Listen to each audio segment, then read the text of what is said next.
Okay, back with you in the Bronx Buzz. I love doing this segment because I think what the people at the Friendly Fridge are doing is just incredible and wonderful and so badly needed. So let's just start it right away and say hello to my buddy Selma Raven. Nice to see you, Selma. Hi, Gary. Hi, nice to see you. And she's actually at the Friendly Fridge, and we're going to talk about that. But she brought with him an artist. His name is Ian Sullivan. Ian, nice to see you too, my friend. Hello, you as well. Thanks for having me. Great. Appreciate it. Selma, 5 years of the Friendly Fridge. You're now on the lower end of Manhattan College Parkway. Tell us where you're at and for people who don't know, what is it that you do? All right, we are at 4670 Manhattan College Parkway, the last stop of the number one train. We are a community food hub. We started off as a community fridge, but evolved 2 days a week as a community food hub because we are moving like 10,000 pounds of produce. So 10,000 pounds of produce. Now, so let's just, we like to represent real life in the Bronx. You had told me that you got real busy, and as a result, you had just gotten a delivery. Talk to me about where you get all the food. Now, I know I've brought food there, and people make donations and all that, but you've really got a network going to feed hungry people. Right now, when we began, it was more of buying the food, but we've realized there's so much of food waste. So 90% of what we have is redirected. So today, for example, we got a huge, I think, but 2 pallets of vegetables and fruits from Hunts Point. Tomorrow, we'll be getting a donation from Sharing Access. So, and then we have 25 partners that include local schools, pizza parlors, and, houses of worship, and individuals like you, Gary, who just stop by and drop off 2 loaves of bread and fruit or pizza. So it's a real community-based initiative that's happening here.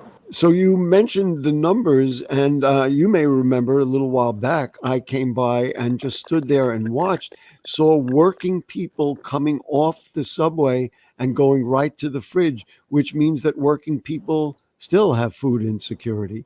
And so what you guys are doing now, the number I saw here, you receive between 1,800 and 2,500 visits a week. Yes, and these metrics are not exactly accurate because we are able to tabulate on the 2 days that we actually take metrics, but the rest of the week, the fridge acts as a community fridge where people come and go as they please, and we do not count. I'm not a big fan of metrics that doesn't really measure need or insecurity, but it's what we do.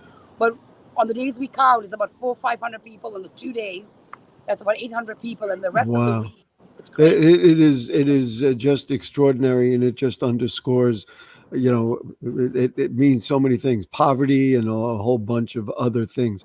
But you also then created a foundation. Talk to me about the Friendly Fridge Foundation and what it is, and that will be a nice introduction for our friend Ian Sullivan, who's wrestling with his Wi-Fi and his video there. But Selma, just tell me a little bit about the Friendly Fridge Foundation. Okay, I'm going to talk about the foundation, but let me tell you, ever since we got this mural done last week, we've had more visitors coming to ask us about what we do.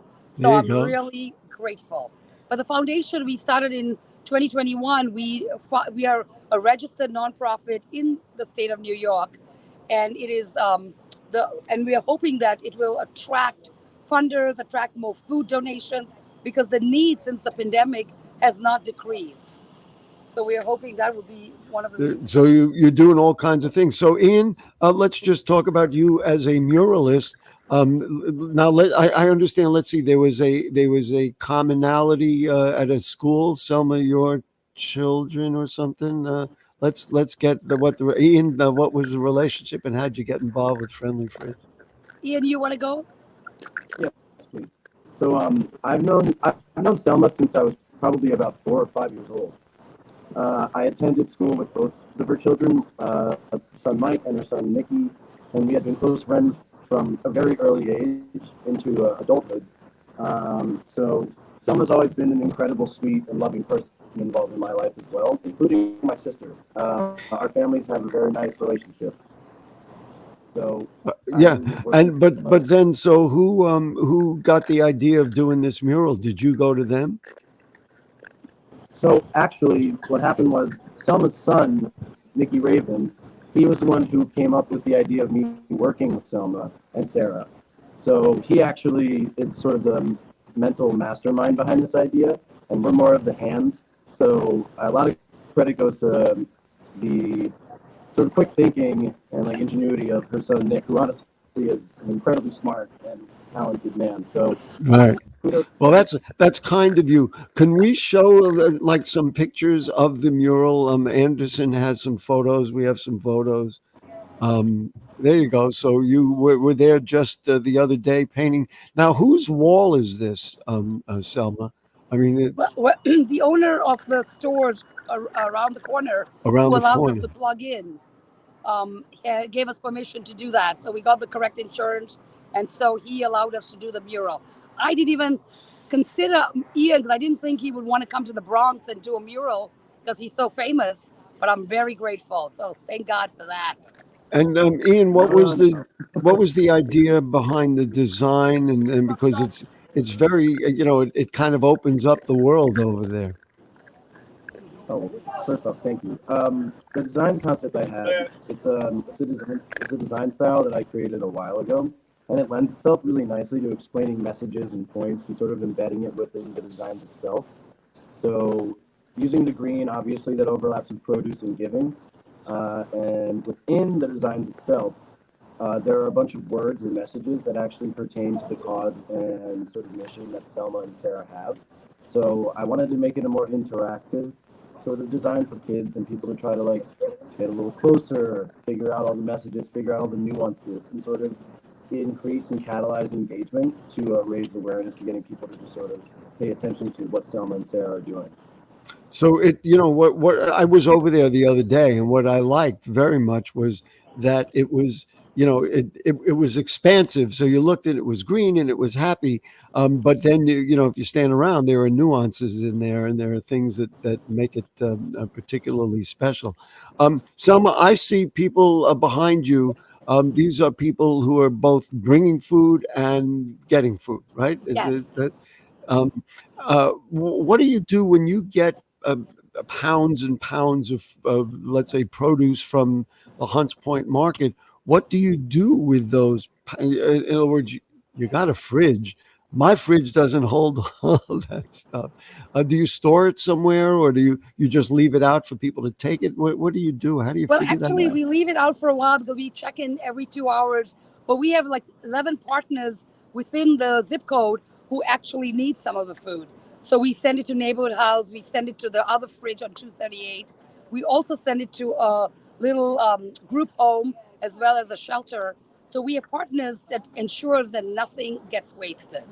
So Mhm. once the community has picked up the food, we then transport it with volunteers to different group places. That was really my next question, was asking you about volunteers. Apparently, you've got a bunch of them. There are a lot of people who work with you, understand that it's a nonprofit, understand that there is a tremendous need. But talk to me a little bit about volunteers. We have the most incredible group of volunteers. It's going on our 5th year, Wow. and I am just astounded that this is a work of passion and something that's needed.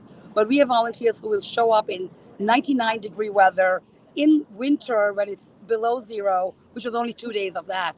But we're been really blessed. I am not about. I really do believe that the mission of the Friendly Fridge Foundation is not just about free food. It's about really, creating jobs, building community. But the volunteers have been coming day in and day out, never, just never complaining about the work. So Yeah, I'm I really thought that, as I said, when I watch people getting off the train, these are working people and they're not making enough money. That's a difficult thing. Ian, just talk about the role of art. And now Selma said that once they put the mural up, they've seen more activity. But just talk about the role of art in not only for the friendly fridge, but in an urban community and what it can do, and why you're so passionate about it. Well, I feel like specifically for this project, adding a mural to something like this, it tends to sometimes increase the idea of like legitimacy or like importance. Because what Sarah and Selma are already doing is amazing. but to sort of add like a visual backing to that shows like substance and like cohesion is, I feel, imperative. So I feel the idea of like creating a concept that pertains to a business and being able to project that outward into the public is an amazing message for the people who commission it and the artist who gets to do it. It shows involvement with community, passion, and then a lot of love. So I feel like That's the idea of making that, I feel like the idea of making that decision to go about this whole process with art really does extend itself properly and catalyze the idea of legitimacy. great. Listen, well, Ian, we're going to let you go because I know the wife, you're struggling there with the Wi-Fi and everything else. But Selma, 4670 Manhattan College Parkway, uh, donations accepted. All that. Why don't you give us the little pitch there? Donations accepted. People who are hungry. Tell us about the whole Well, thing. I think what's needed most is support. Going on the website, you can donate directly. You can reach out to us via email if you're a sponsor. If you want to volunteer, please come by.